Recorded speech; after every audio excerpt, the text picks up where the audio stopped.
Sejam todos muito bem-vindos ao Na Porta Podcast. Nós atuamos em nome de Vila Burger, que transporta sabor e história aqui na cidade de Parnaíba e, sem dúvida nenhuma, é o melhor hambúrguer da cidade. Também atuamos em nome de UNEF, a Universidade de Feira de Santana, que está aqui na cidade de Parnaíba com 9 cursos de graduação e 22 cursos de pós-graduação, todos eles reconhecidos e credenciados pelo Ministério da Educação.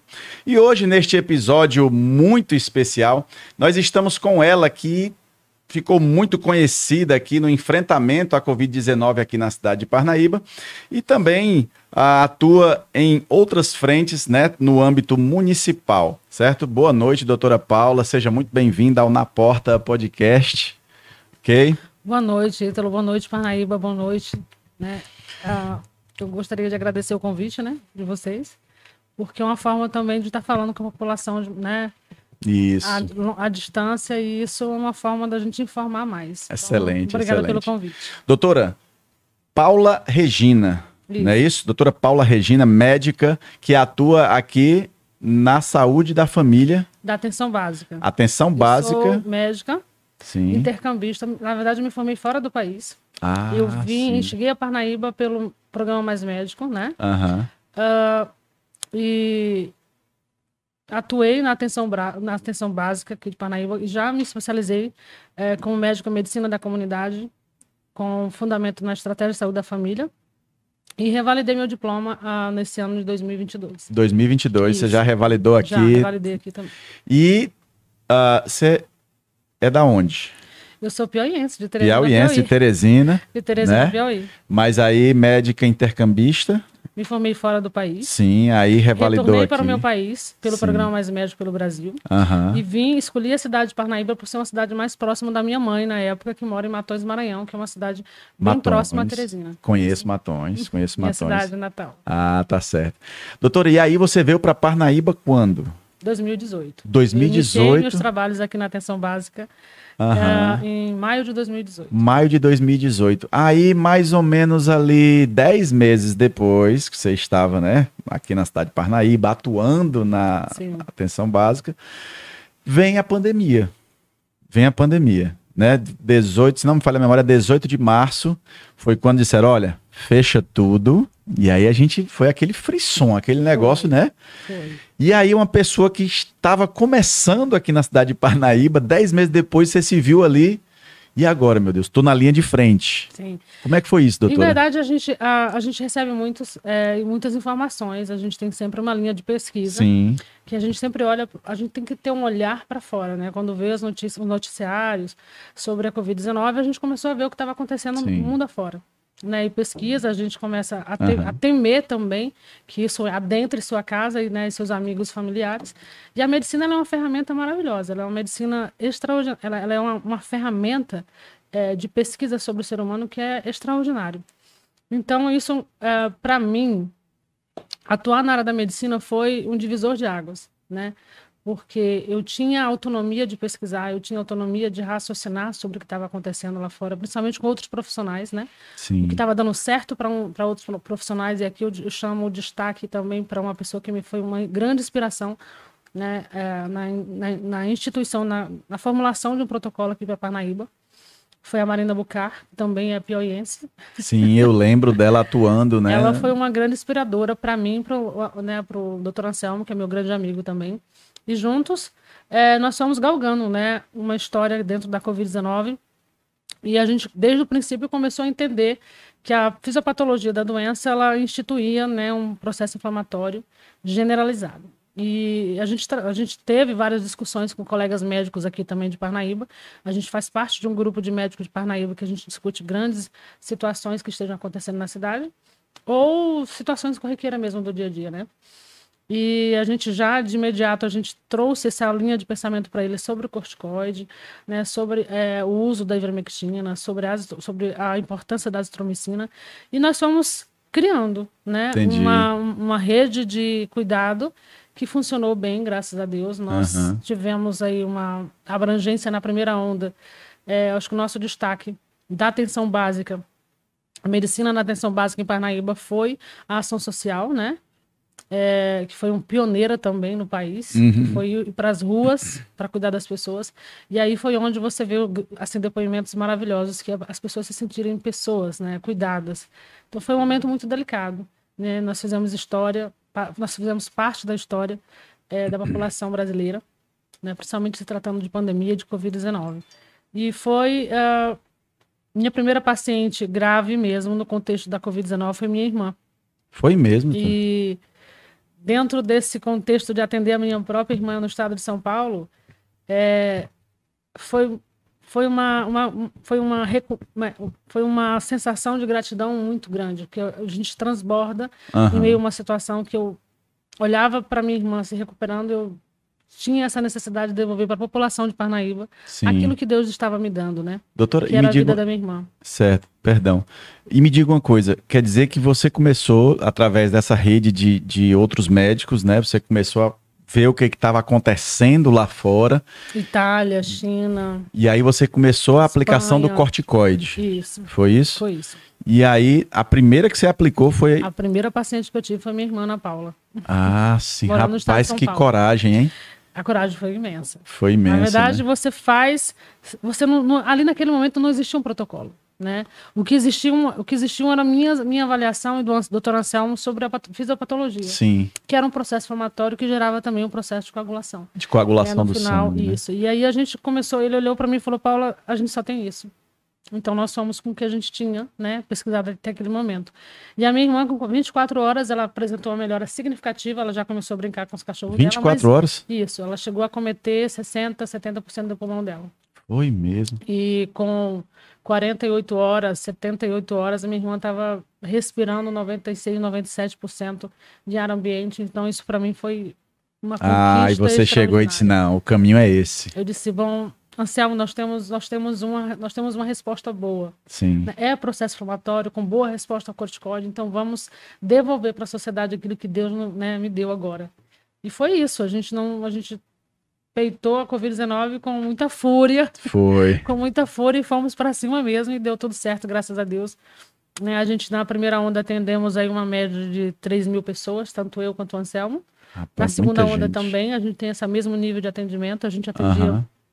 via online, telemedicina, né, com um padrão de acompanhar diariamente a evolução desses pacientes.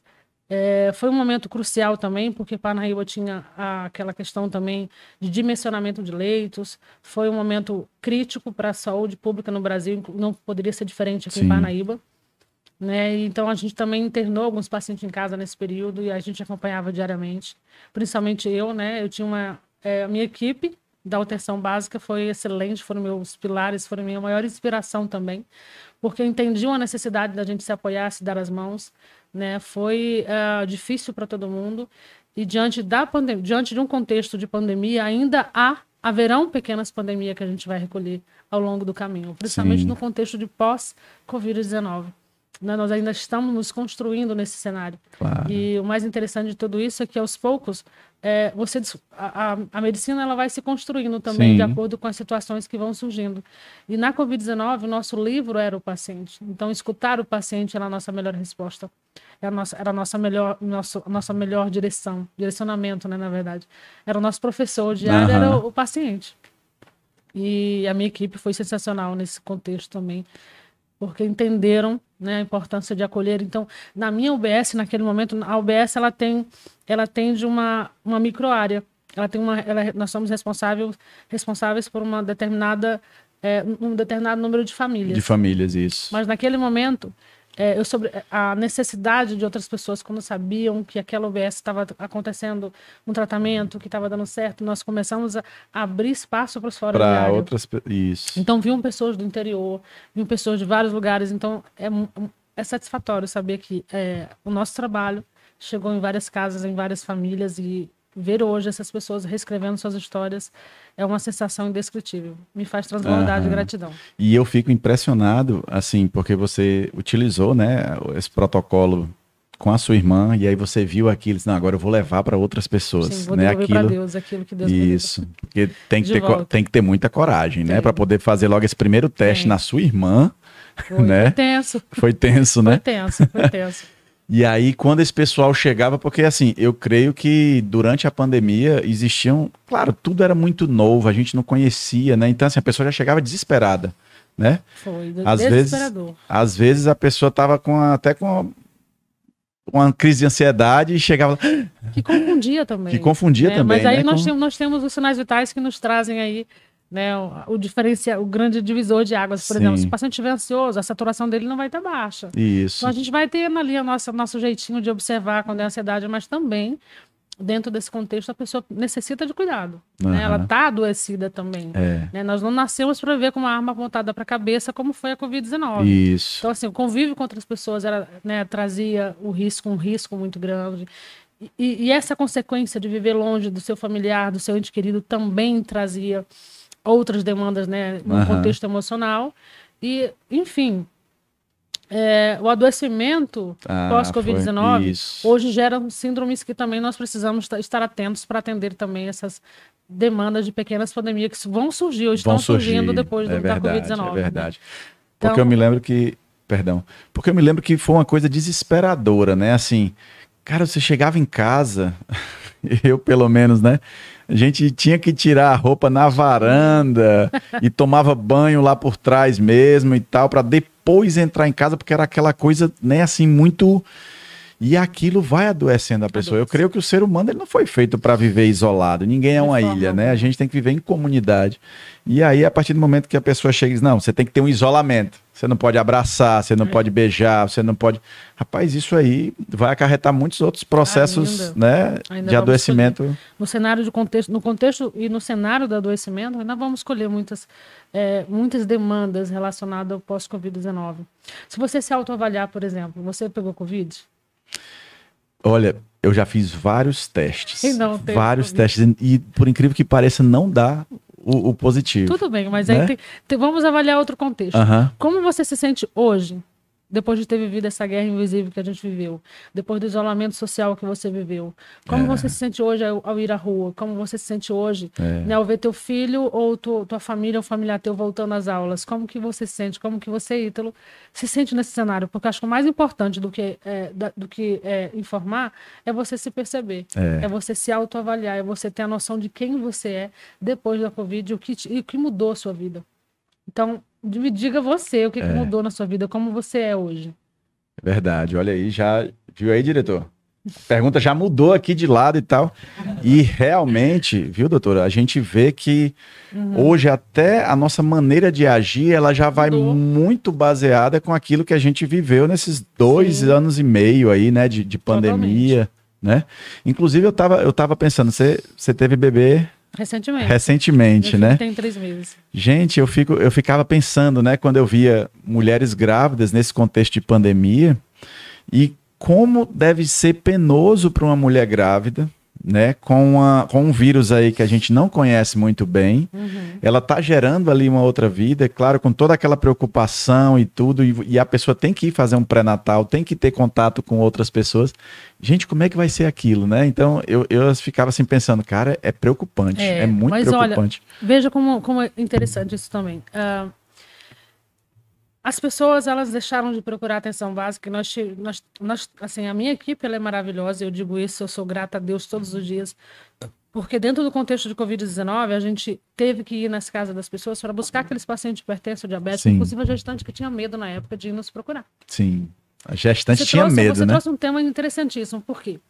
Porque a sociedade teve medo de procurar atenção básica ou os hospitais para atendimento por questões como diabetes, hipertensão. Esqueceram todo o resto. Por medo.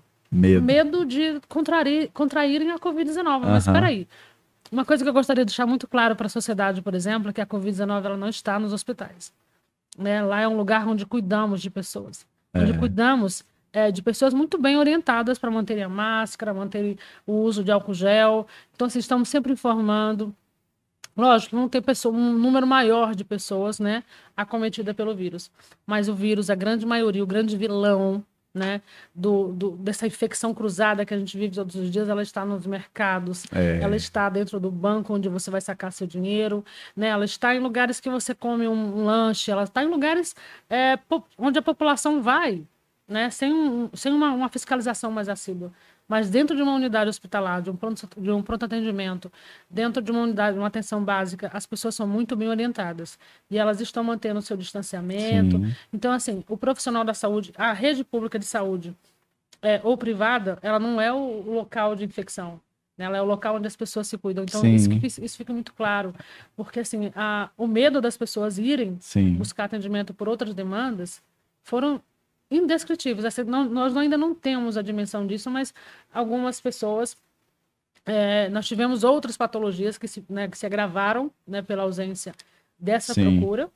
Né? E o medo. O medo foi um grande divisor de águas, por exemplo. Hoje você tem medo. Você me falou que do cenário da gestante, mas o medo está sempre constante em todas as fases, em todos os processos. Você percebe que o medo ele é algo que vai travando a pessoa em vários contextos, principalmente no contexto social.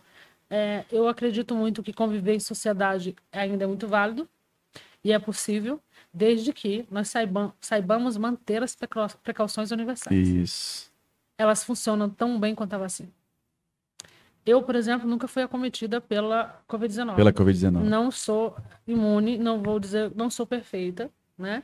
Mas estou sempre me policiando muito as minhas mãos. Então, eu acredito que a infecção cruzada que nós estamos vivendo hoje da Covid-19, ela é o maior veículo que ela encontra são nossas mãos. Isso. Né?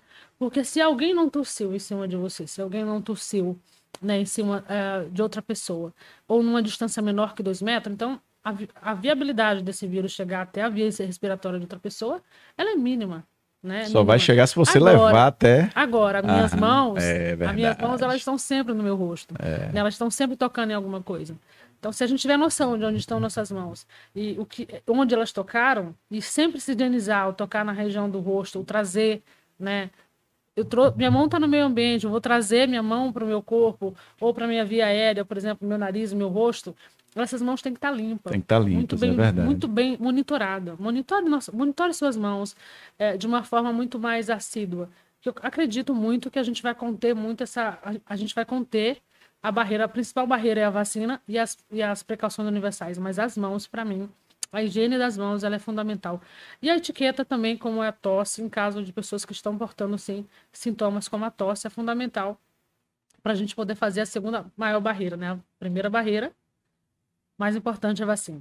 A segunda barreira, monitorar suas mãos. E a terceira barreira, a etiqueta da tosse, ela é fundamental para a gente conseguir um conjunto de elementos que nos ajudem, né, a manter o controle, né, da infecção que a gente tem vivenciado agora nessa temporada agora, pós festas juninas, que a Covid voltou para nos assustar de novo, mas de uma forma mais branda. Né? Eu aproveito o momento que vocês me deram a oportunidade para esclarecer uma dúvida também da população, que eu estou gripado, então eu tomei a vacina, então isso não pode ser Covid. Eu gostaria de aclarar muito a respeito desse sentido. Pode sim, as né? Pessoas vacinadas, elas estão preparadas para encontrar o vírus e a vacina, ela te prepara para encontrar o vírus e dizer, olha, esse vírus, ele é o da Covid-19. Prepare-se. Prepare-se. Né? Prepare-se para se defender. Na verdade, é essa a função da vacina. Né? É nos apresentar nossos antígenos, nossos soldadinhos do bem, né, para o vírus da Covid. Já deixar você mais ou menos preparado ali para... Não significa que você não vai desenvolver sintomas ou a própria doença. Né? Significa que os sintomas, inclusive, podem ser mais amenos.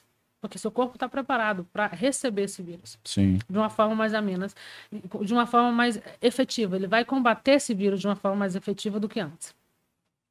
Então, as pessoas que tomaram vacina, elas podem contrair o vírus e desenvolver doença? Sim, elas podem. Não, a vacina não impede você de contrair, né, a Covid-19. Entrando em contato com o SARS-CoV-2, você pode desenvolver, inclusive, a forma grave. Depende muito do seu sistema imunológico. Outra questão estou vacinado. Não preciso mais fazer as precauções universais. Sim, as duas barreiras são fundamentais. Né? A vacina ela não extinguiu as precauções universais, que é aquelas uso de máscara, né, em redes, né, em aglomerações, a lavagem das mãos, como eu mencionei agora, a etiqueta da tosse é fundamental, porque se você faz a etiqueta da tosse, por exemplo, que é colocar o braço na frente do seu rosto e olhar para o chão, sim, o vírus não vai para o meio ambiente. Ele vai ficar retido em uma superfície que não vai até ao meio ambiente de outra Ele pessoa. não é aquela ideia que a gente tinha do bichinho que vai sair voando Não. 10, 20 metros para poder te contaminar, eu já escutei, né? Pois é. também. Doutora, a gente pega a Covid-19 no ar. Eu digo, depende do ar. Depende do ar, né? De quem está jogando dentro do ar, de onde veio esse ar que porque 20 você tá metros também é respirando. coisa demais. É um recordista mundial esse vírus para poder... Pois é. Isso, algumas pessoas acreditam nisso, porque a informação depende muito. Informação não é o que eu digo, é o que o outro é capaz de entender, né? É verdade. E como eu transformo isso numa linguagem que a pessoa entenda. Entendi. Doutora, e me diga uma coisa. A gente sabe que o ambiente do hospital, ou então do PSF, né? Do posto de saúde e tal, é um ambiente esterilizado, é um ambiente onde a pessoa está diretamente ali, diariamente, diuturnamente limpando, esterilizando. Os profissionais entendem as medidas cabíveis para poder, né, evitar esse contato, né, com o vírus e tal. Mas, como você falou, muita gente ficou com medo de ir aos hospitais e a gente teve meio que um apagão aí das outras doenças. A gente sabe que durante a pandemia muita gente veio a óbito, né, e é claro, a gente teve esse surto aí, milhares e milhares de pessoas morreram com Covid-19. Mas eu pergunto, será que muitas pessoas não vieram a óbito por conta de outras doenças e isso também foi jogado na conta do Covid, por conta desse medo de ir até o hospital? Em verdade, sempre teve, né? Os hospitais continuaram atendendo tanto Covid-19 quanto outras patologias. Tinham, né, suas subdivisões. Sim. Então, as pessoas continuaram morrendo, né, de causas naturais também. Como acidente vascular encefálico, infarto agudo do miocárdio, isso continua acontecendo. A Covid-19, isso, para mim, na minha concepção, né, eu não tenho essa propriedade para dizer que foram números a mais, essas pessoas que morreram. Eu não acredito nessa possibilidade, né? Até porque as pessoas que tinham síndrome gripal ou tinham Covid-19, nessa época, para nós já tínhamos o teste.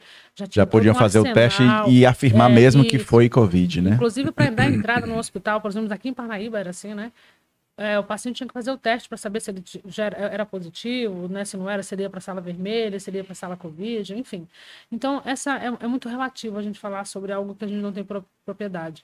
Mas a Covid-19 em si também potencializou, acelerou processos de óbito para quem era diabético, para quem era hipertenso, porque são pessoas, ao longo da vida, inflamados, né? Digamos assim, seu sistema imunológico já está um pouco não tão resistente, assim, não tão eficiente, né? Assim, não tão competente, que a gente fala imunocompetência, né, no sistema imunológico.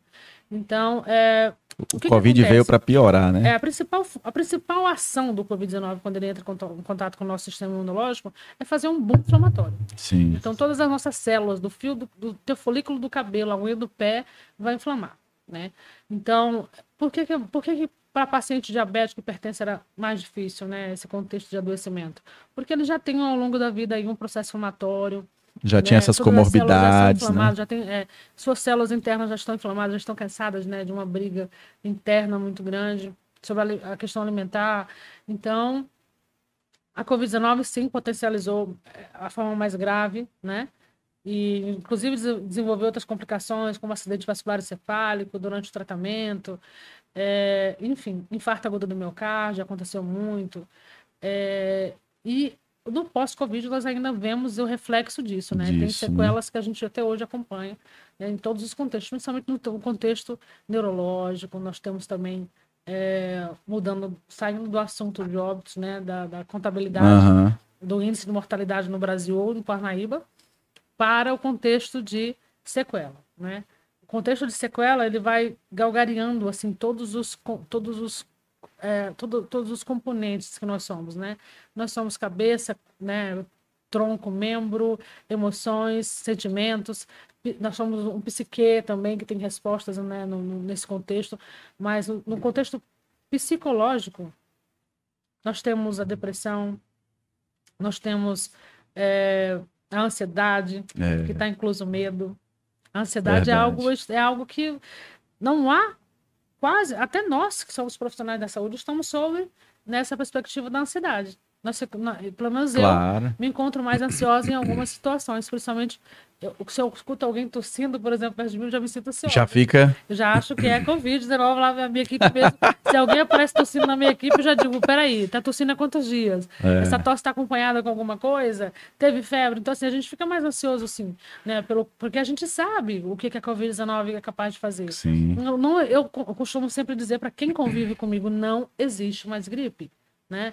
Todo sintoma de gripe, como era antigamente, não pode mais ser visto da mesma forma. Tem que ser avaliado, né? Isso. Passou, eu conheço muitos pacientes que, inclusive, foram curados, né? Eu encontrei pacientes que foram curados da Covid-19 com mastruz com leite, que é anti-inflamatório. Então, É mesmo. não deixem de tomar seus medicamentos. Se você é um paciente portador de rinite alérgica, das várias ites que a gente tem aí ao longo da vida, não deixem de se tratar. De se cuidar, de se olhar, de se perceber, como eu te disse, nada melhor do que a gente se conhecer. É verdade. Né? Para saber o que aconteceu de diferente né, na vida da gente, da pandemia para cá, como que a gente pode se notar no contexto de saúde.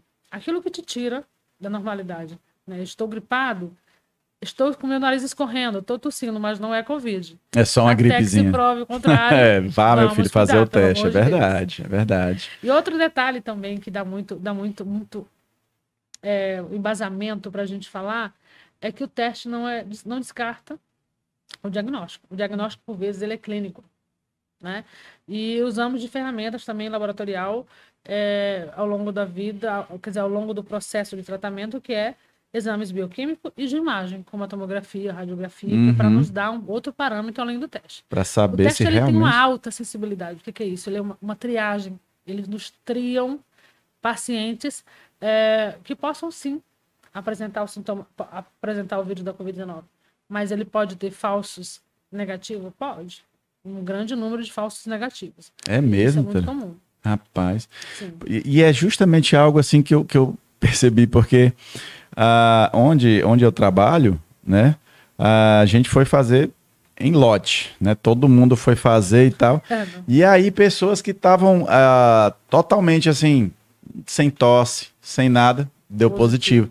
E pessoas que estavam assim, muito congestionadas, corizando e tudo, quando fazia negativo. Eu disse, não, só pode estar errado esse negócio. Mas acontece, né? Acontece, né? Também, acontece também do teste da pessoa que não tem sintoma dar positivo. Que aí a gente chama dos assintomáticos, né? Positivados. Entendi. Até quando essas pessoas representam um perigo para a sociedade? Bom, até o 7º dia que a gente conta, até o 7º dia pós-teste. Né? Então, essa pessoa representa um perigo para mim, que convivo com ela? Essa pessoa representa um perigo para a sociedade? Bom, eu acredito que ela tem que manter as precauções universais também. Quais são elas? Não dividir objetos de uso pessoais, né, como talher, copo, objetos de uso pessoais mesmo que possam estar em contato, né, com a via aérea da pessoa. Sim. Essa é a principal barreira. O assintomático, ele pode transmitir? Pode. Se ele tiver uma grande coluna viral, né, na sua mucosa oral, transmitida para uma outra pessoa através de um objeto, como eu acabei de mencionar, pessoal. Então, esse cuidado com o assintomático também tem que ter, né? Tem que ter. Tem que ter. A Covid-19 nos faz pensar em vários contextos. Ela tem assunto que não, sabe, nos faz pensar dia e noite. Não, e isso ainda vai reverberar por vários e vários anos, décadas, né? Ela veio para ficar e para modificar o nosso estilo de vida. Nós precisamos mudar o nosso jeito de viver, o nosso jeito de cuidar do outro, o nosso jeito de olhar para o outro e, essencialmente, de como a gente se percebe. É verdade. E para ver também, para mudar nosso pensamento também sobre a síndrome gripal. Isso. A síndrome gripal não é mais uma gripe. Ela é algo que pode, sim, estar te levando um vírus que pode ser... fatal, né?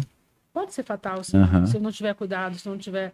Né, devidamente, se não tiver o devido tratamento, né, em tempo oportuno. Quanto mais precoce é o tratamento, melhor, né, é a qualidade desse tratamento e melhor é a recuperação desse paciente também. E a gente via até uma coisa interessante, doutora, porque no começo de ano, assim, para todos os pais, né, quando o seu filho vai para a escola, menino, os 3 primeiros meses, meu Deus, era aquele negócio. O menino terminava de curar uma gripe, já pegava de novo na semana seguinte e ficava um contaminando o outro ali na salinha, né, aquele negócio todo. Hoje em dia, não. Quando o filho da gente tá com a gripe, a gente já, não é para ir para a escola. Não é para ir para a escola. Fica em casa e comunica a escola que isso, comunica a escola. Que a criança está com né? Com síndrome gripal e é uma forma de você cuidar do teu filho. Isso. De uma forma mais carinhosa, né? Mais protetora. E proteger aquela, né? A sociedade em si. Proteger quem convive com o teu bebê. Proteger também, né? A mãe, outra irmãzinha. Se proteger você também. Até os professores, né? Eu acho que tá aí. A gente tem que começar a mudar o nosso estilo de vida, ensinando para as crianças também cuidados higiênicos simples do dia a dia. Como vou suar meu nariz a partir de agora, né? Como que eu vou cuidar das minhas mãos a partir de agora? Quantas vezes eu acho mais adequado lavar minhas mãos? Quantas vezes eu preciso fazer isso? Em que momento eu preciso fazer isso? Enfim, essa responsabilidade social que eu acho que é o grande chamamento do momento, né? Com as crianças que estão retornando para a escola, mas também com quem trabalha hoje em dia. Né? Eu acho que se a pessoa trabalha com outras pessoas, né, em um ambiente fechado, ou em uma empresa, né, ou numa rede hospitalar, por exemplo, essas pessoas que estão gripadas, elas precisam notificar que estão gripadas. Isso. E até que façam um exame, descarte a possibilidade da Covid-19, ela precisa estar isolada. Precisa estar isolada, é verdade. E você tocou num assunto bastante pertinente, essa questão do cuidado. Nessa questão do cuidado. Mas a gente vai dar só um minutinho, doutora, porque acabou de chegar aqui o nosso lanche, né? E, ó, isso, garoto, nós estamos aqui com uma pessoa que... Pronto, doutora. A gente só quer dizer aqui para você que nós atuamos em nome de Vila Burger, transportando sabor e história aqui na cidade de Parnaíba, né, trazendo para você o melhor hambúrguer da cidade. E tem uma coisa interessante, você que vai entrar no site do Vila, certo? Vai fazer lá o seu pedido, vai pedir o Porto, ou então vai pedir o próprio Vila lá, que é sensacional. Você já comeu, doutora, o Vila? Ainda não, mas ainda não? Provar. Pronto, a gente vai provar aqui, já a gente vai fazer o tira-teima aqui do Vila, certo? Você pode fazer o seu pedido e na hora de finalizar o seu pedido tem lá cupom de desconto. Você pode utilizar o cupom na porta, certo?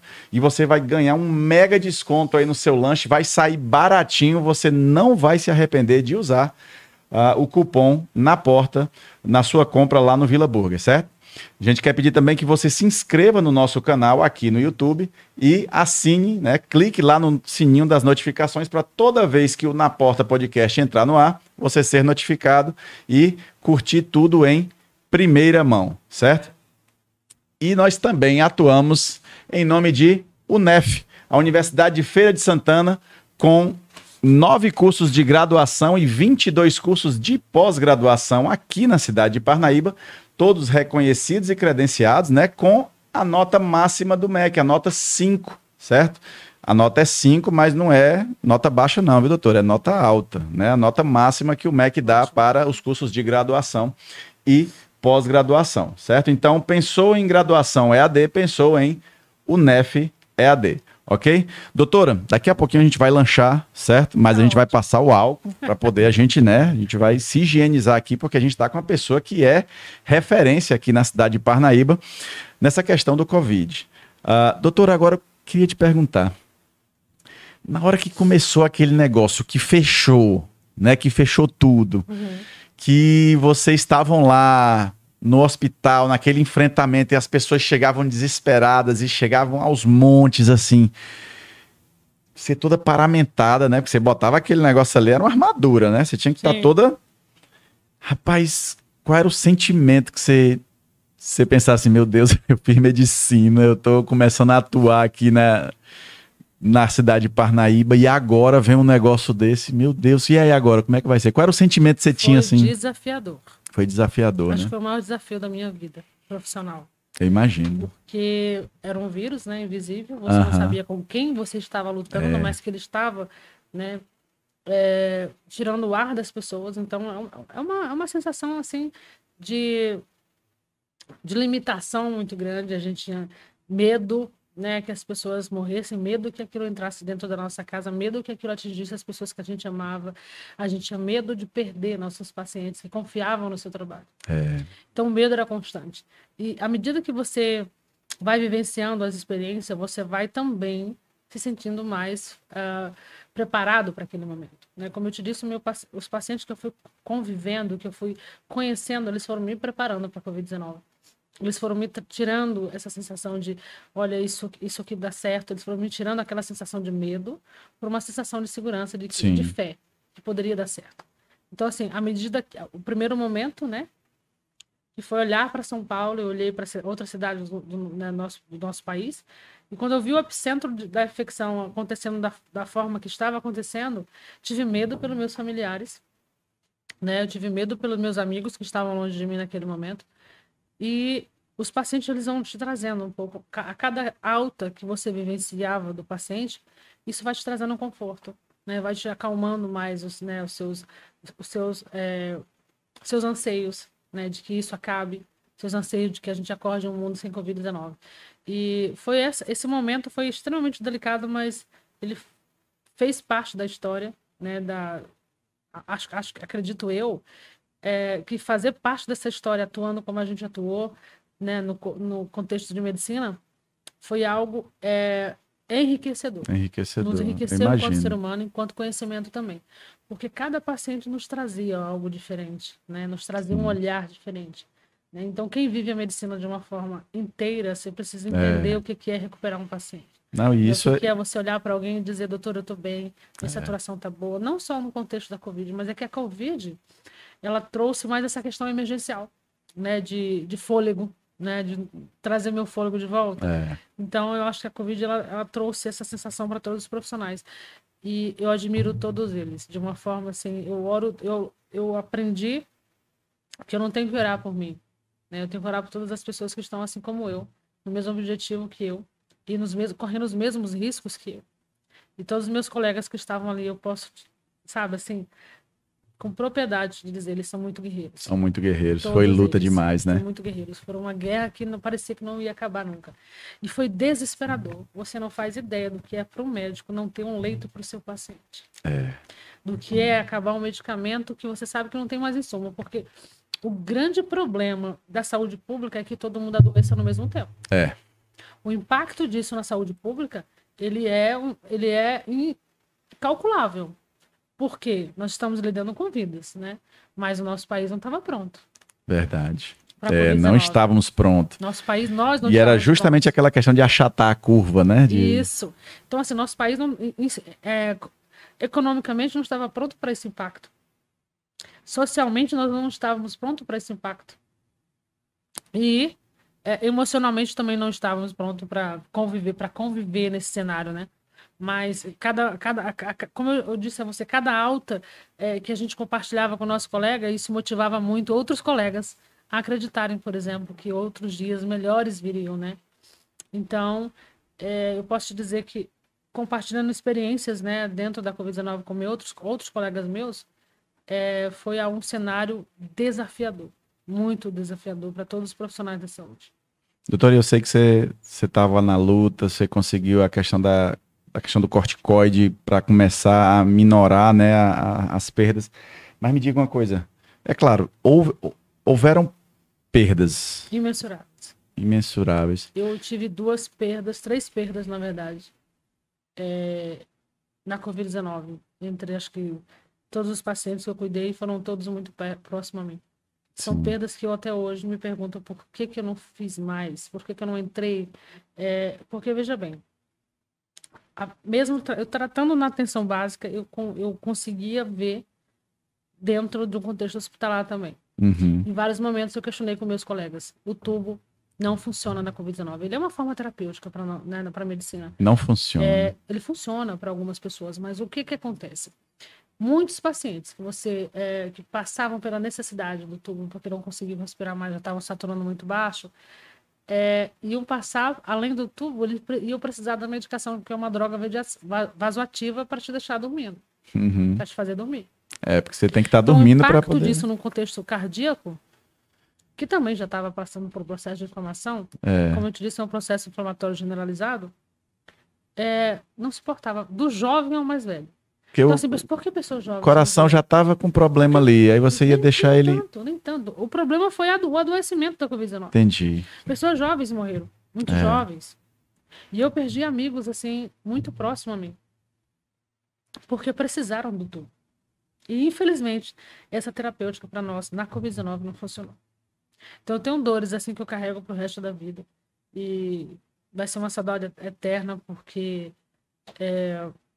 ninguém perde, né, um amigo. Você perde um amigo, ninguém perde um pai, né? Você se perde com essa pessoa. Quer dizer, É verdade. É, Um pedaço que um vai pedaço, com a gente, é um pouco de você que tá indo embora, sabe? Que tá verdade. indo, é um adeus que não é da família, é teu também. Né? Principalmente quando você tem uma história com a pessoa. E eu tive perdas que, para mim, foram dolorosas demais. Doutora, você acha que a gente vai chegar a voltar assim num patamar quando como a gente estava antes da pandemia, tipo assim, da gente ter uma medicação que vai simplificar muito essa questão do tratamento do Covid e tal, e a gente vai voltar a ter aquela normalidade ou não? A gente nunca mais vai... Eu acredito muito na ciência da vacina. Na ciência da vacina. Na ciência da vacina. Entendi. Né? Eu acredito muito. Nós, brasileiros, temos cientistas maravilhosos, principalmente no Instituto Butantan, em São Paulo. E outros lugares também, né, outros países também. Mas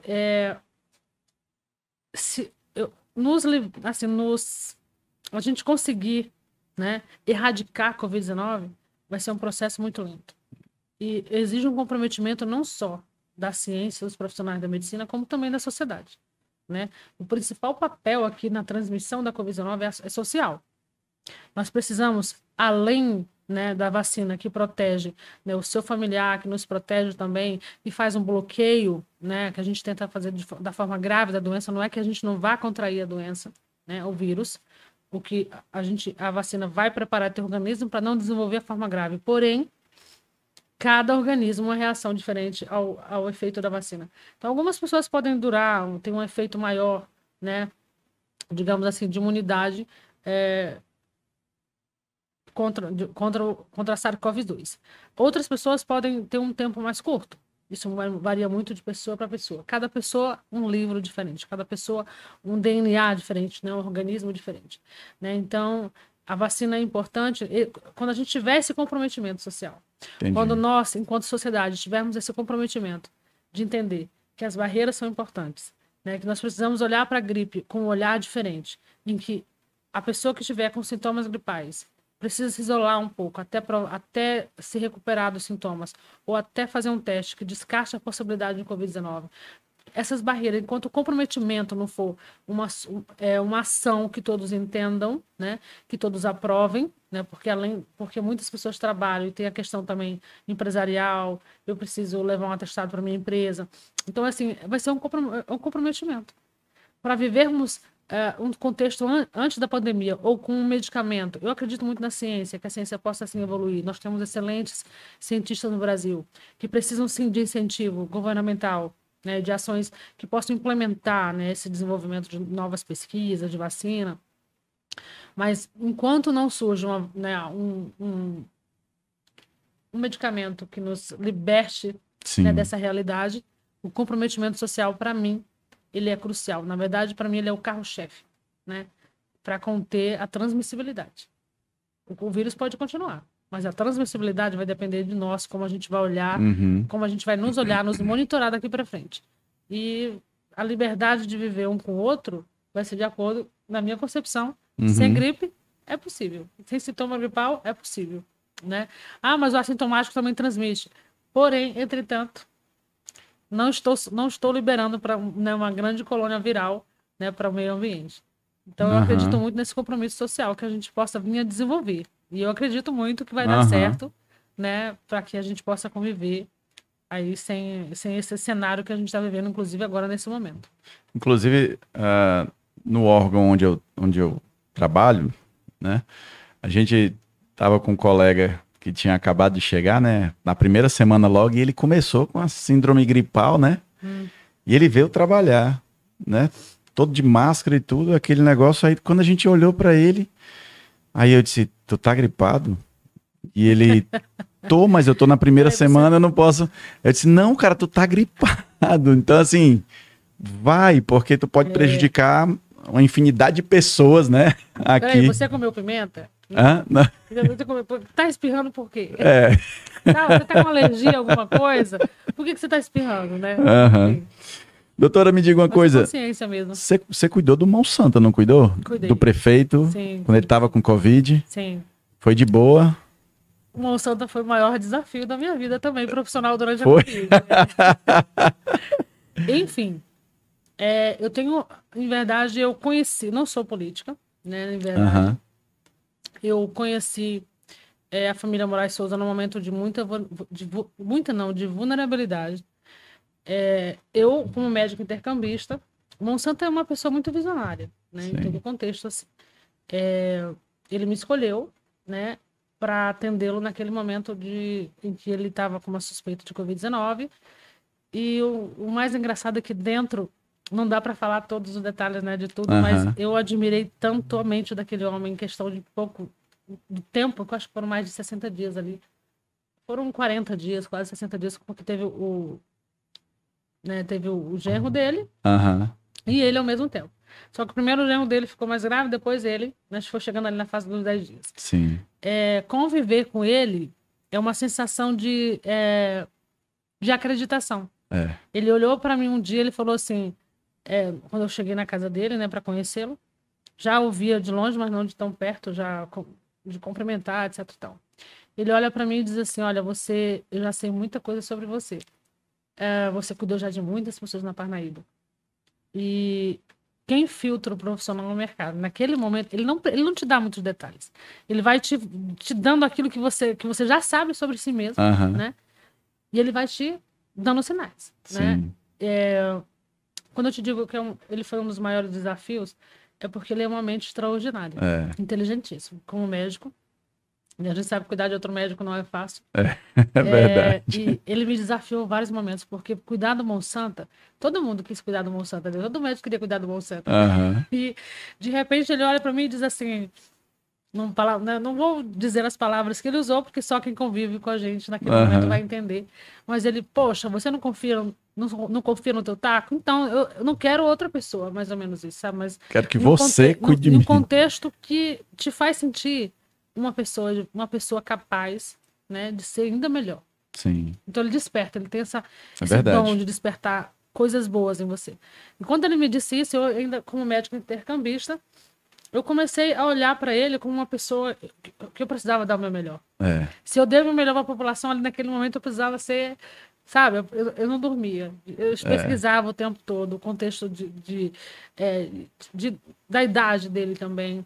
E eles, muito flexível também, eu convidei uma equipe que foram de braços abertos cuidar dele, né? Então, convidei a pneumologista de Parnaíba, a doutora Ivonete, convidei outros profissionais, como o doutor...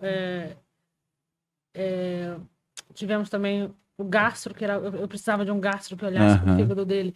Então, foi o doutor Ramon Dinil, com muita disponibilidade, sabe? Então, eu tive excelentes profissionais de Parnaíba que me ajudaram nesse processo de cuidar dele, mas foi uma experiência incrível. Muitos me perguntam, doutora, mas por que você cuida, por que você apoia, né, a Gracinha Monsanto agora como deputada? Enfim, ela é uma grande mulher.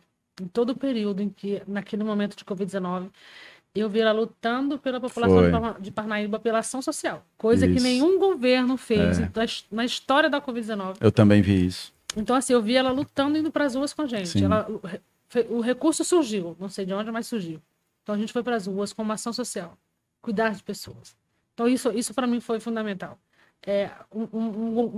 Uma gestão que se preocupava com as pessoas. Então, fomos com teste, fomos com medicamento. E quando eu comentava isso com outros colegas que estavam em outros estados, outros países, nossa, isso não... Paulo, eu falei, estou indo para uma ação social para ajudar a população de Parnaíba a identificar o vírus. E aí, em outro momento, foi um momento em que eu conheci a família dela, né, dentro da Covid-19. Foi um momento de vulnerabilidade, em que você vê a pessoa... Quando você se você me perguntar se eu conheço... se eu conheço alguma pessoa, eu vou te dizer que eu não sei. Mas se você me perguntar se eu conheço uma pessoa quando ela adoece, quando ela está no meio do perigo, quando ela está com Aham. medo, eu vou te Aí dizer que aí eu você conheço a pessoa. conhece Porque é um momento verdadeiramente, né? verdadeiramente quem é ela, né? Quando Na tá ali sua naquela essência, situação de na sua essência de vulnerabilidade. vulnerabilidade, porque nós somos, né? É. Nossa melhor versão quando a gente está vulnerável, É. né? A gente é a pessoa que a gente tem medo de mostrar muitas vezes, É. né? Então eu conheci a Gracinha no momento de vulnerabilidade, lutando pela vida da família dela. Então, o que vier depois disso, nenhuma falácia vai me tirar esse momento, né, que para mim foi grandioso. Eu cresci muito como profissional naquele momento. O que mais incrível é que quem tiver a oportunidade de conviver, vai ver a simplicidade deles de uma maneira extraordinária. Para você ter uma ideia, eu mudei tanto depois que eu cuidei da família Moraes Souza, por exemplo, o Monsanto, ele me dava vários conselhos, inclusive todos os livros que os filhos dele leram ao longo da vida. Sim. Ele me fez ler. Né? No intuito de trazer para mim, olha, eu quero que você leia esse livro. Eu quero que você leia esse livro. E quando eu li o livro, era algo assim que me transformava, entendeu? E ele tem essa mente fervorosa. Ele nunca se sentiu doente. Uma única vez que ele se sentiu doente, pronto. Eu parei de ouvir quem estava do meu lado para ouvir o Monsanto. Quando ele, para uma pessoa com a mente como ele, dizer não estou bem, meu querido. Porque realmente estava. Estude todos os movimentos. Né? Mas isso foi uma questão de dias também. Se resolveu. Né? Nesse dia tinha outros profissionais também, né, à nossa volta. Então, muitas pessoas me perguntam, né, sobre a minha questão do apoio político à Gracinha Monsanto. Para mim, ela é uma mulher muito guerreira. Ela me representa em muitos contextos, né? Principalmente como nordestina, né, que está ali para mostrar muita coisa para esse Piauí, principalmente para o mundo, para nos colocar no mapa, né, da existência em muitos contextos. E ela é essa mulher que pouca gente conhece, entendeu? Ela tem uma essência que pouca gente conhece. Então, como mulher, é difícil para a gente se manter em um determinado cargo ou ter sucesso em uma determinada profissão. Então, como mulher, na política, ela teve que se impor muitas vezes. Isso. Porque nós vivemos em um mundo machista, né, Ítalo? Tu sabe que o mundo é machista. Tu é homem, mas tu vai ter que concordar comigo. Tenho que concordar com você. Para se manter, né, na verdade... O caminho é muito mais penoso, né? É mais sofrido, é verdade. Não, o mundo mudou, mas a gente, para se impor, para impor que a gente também é inteligente, que você também consegue fazer um projeto tão bom quanto, que você é tão boa política quanto ela pode ser. Então, assim, a vida toda ela esteve nesse meio, né? De ser desafiada, né? Por ser da política, por ser mulher. E ela sempre enfrentou tudo com muita maestria. Olha e numa simplicidade que ela é pé no chão. É verdade. Sabe? Então, assim, eu tive para mim foi um privilégio de cuidar da lenda do Piauí. E eu não conheci em nenhum momento eles em um momento de sucesso. Não, eu conheci eles num momento de vulnerabilidade. O que vier depois disso? Né? As falácias, que você sabe que sempre tem uma falácia ou outra, né? Inclusive, eu já tive alguns diálogos com ela a respeito. Falácias sempre vão existir. Mas, como ela mesma me disse, esse contexto de gratidão que nós vivenciamos, ele é único. E são memórias para a vida inteira. É verdade. Então, para mim, ela representa todas as minhas ferramentas de acreditação em um Piauí melhor, né, de oportunidade para as mulheres, para os homens também, né, darem as mãos, né, para as mulheres cada vez mais se impulsionar aí na política. E estou super feliz de vê-la aí cada vez mais, né, destacada, é verdade, verdade. Doutora, e com o Monsanto ali realmente né, assim, você aprende muita coisa. Meu amigo, você aprende muita coisa. Bom, eu ia fazer um comentário. Para você ter uma ideia, eu comecei a me policiar muita coisa, em muitos contextos, por exemplo. Ele disse uma frase para mim uma vez, foi: Paulo, nunca gaste aquilo que você não tem. Nunca gaste mais do que você ganha. É verdade. Eu já não gastava, porque eu me policiei mais. A voz dele em muitos momentos, em muitas situações, sabe? E, assim, ele te faz te ver qual é o seu objetivo de vida. Qual é a sua meta de vida? Ninguém vive sem uma meta de vida, entendeu? Ele falava assim: você é muito parecida comigo quando eu cheguei aqui. Tem que ter um objetivo de vida. Você é muito parecida comigo quando eu cheguei na Paraíba. Então, assim, ele sabia muitas coisas a meu respeito, mas de um jeito saudável, respeitoso, sabe? Então, o que eu quis, eu queria... Eu tinha... naquele momento ali, em que eu me senti cuidando da lenda do Piauí, aí você vê a minha família me cobrando. Olha, ele é o Monsanto, olha. A minha família dizia: ele é o Monsanto. Dá esse remédio direito pro cara. Meu tio dizia: pelo amor de Deus, Paulo Regina, o homem não quer ir pro hospital. Eu dizia assim: não, ele não quer ir pro hospital. Mas enfim, nós estamos fazendo o melhor que nós pudemos. Mas minha família confiava muito em mim também ao mesmo tempo. Meus pacientes também. Só que não pense que eu não tive meus medos, né, minha querida? cuidar do Não, Monsanto é medo algo que te abala. verdade. Te faz pensar, tô fazendo isso, mas eu prefiro dar a opinião do fulano, entendeu? Eu prefiro que meu amigo veja se tá tudo ok. Então a gente foi fazendo esse trabalho de equipe. Então não fui eu apenas que cuidei dele. Meio que eu fiz do genro dele, sim. Né? Eu tava à frente, mais à frente. Quando chegou no momento do Monsanto, eu precisei de uma equipe para me dar suporte. Eu precisei porque ele, né, meu amigo? Ali eu precisava de uma equipe. E já com a idade, né, mais avançada, né, tudo. então o cuidado era Já redobrado. pensando que justamente a Covid-19 ela traz consigo algumas sequelas, alguns contextos que colegas juntos fazem você pensar melhor. Mas o que eu queria mesmo trazer nesse contexto de cuidado dele é que eu me transformei numa pessoa muito melhor. Muito né, melhor. Depois de conviver com eles. Uhum. Paula, e Parnaíba? Parnaíba hoje, assim, para você?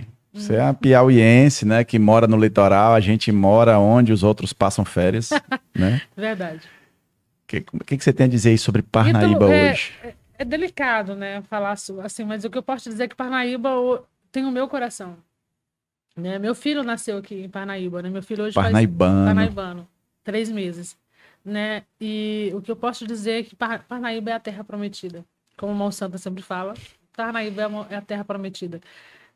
Aquele que bem souber viver, né, de uma forma, qualidade de vida, você está dentro, como você acabou de falar mesmo, de um lazer maravilhoso, onde você pode reiniciar suas energias em vários contextos, principalmente tá estressado, tá nervoso, vamos à praia, vamos ao litoral, vamos respirar um ar puro, pisar na areia, não tem coisa melhor. Então, assim, eu acho que eu vou dar minha opinião sobre vocês que são parnaibanos, né?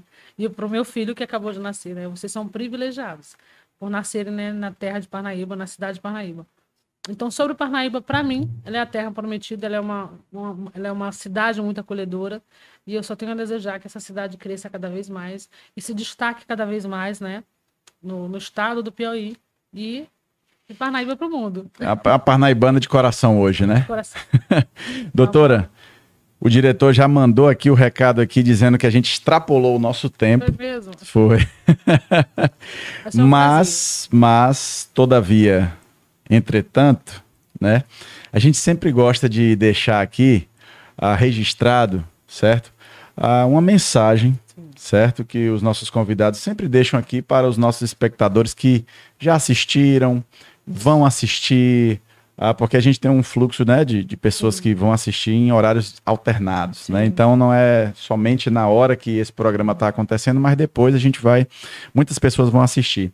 E a gente sempre pede ao nosso convidado que deixe uma palavra de esperança, uma palavra motivacional, né? Porque o que fica gravado aqui no Na Porta fica gravado para a eternidade, para a posteridade, né? Então, eu queria que você fizesse uso do microfone, né? Olhando para esta câmera aqui, né? E deixando uma mensagem para os parnaibanos, para as pessoas que vão assistir, porque o Na Porta Podcast é isso, é trazer pessoas, personalidades parnaibanas de relevância, e você hoje é uma personalidade parnaibana. Né? Você já é parnaibana de coração. Obrigada. Se ainda não ganhou o título, com certeza logo algum vereador da cidade vai trazer esse título para você, porque você merece ser parnaibana. Obrigada. Certo? Então fique à vontade, doutora, para você trazer essa mensagem para o nosso público. Obrigada pela oportunidade. Em verdade, eu gostaria de deixar, né, a minha mensagem para Parnaíba, para o parnaibano, para todo ser humano que esteja sobre esse contexto de pandemia, que continue acreditando e tendo fé. Mas fé não é acreditar que um dia a gente possa viver em um ambiente sem Covid-19, em um ambiente onde a nossa liberdade seja, né, uma realidade. Fé é você viver como se já tivesse acontecido, mas sempre valorizando as precauções universais, as orientações que nós temos dado, né, nas redes sociais, mesmo, né, dentro dos ambientes hospitalares.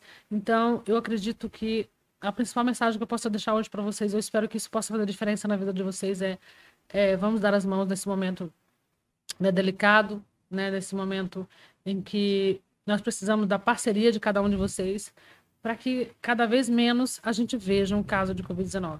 Então, a nossa parte é orientar, é cuidar, né, da sociedade enquanto adoecimento, mas a parte da sociedade é nos ajudar enquanto precaução para reduzir, né, esse cenário de acometimento, né, de pessoas acometidas. Então, tenham fé, que dias melhores virão, mas vivam como se essa realidade já fizesse parte do nosso dia a dia.